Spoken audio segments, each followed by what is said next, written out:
ഇതാ ഇന്നാളത്തെ മഞ്ചേരി കൊള്ളൻ. ഇത് വെച്ചിട്ട് 3 മാസം കഴിഞ്ഞാൽ. അപ്പോൾ ഒരു 250 ഗ്രാം വളം വെച്ച് ഇനി ഇടണം. മൂന്നാമത്തെ പ്രാവശ്യമാണ് ഇപ്പോൾ വളം ഇടാൻ പോകുന്നത്. ഇത് ഫാക്ടംബോസാണ്. ഫാക്ടംബോസ് 20-0-15.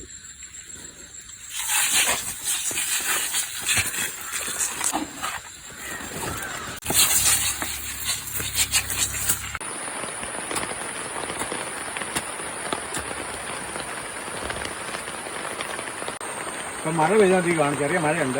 മഴ കിട്ടു. ഇനി കുറച്ച് മണ്ണും കൂടെ കൂട്ടി കൊടുക്കണം.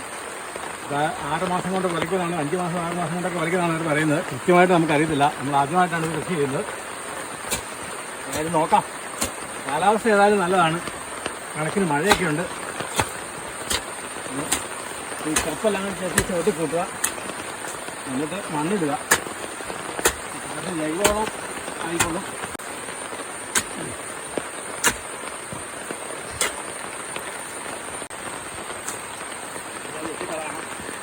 വളമെല്ലാം മരിക്കും.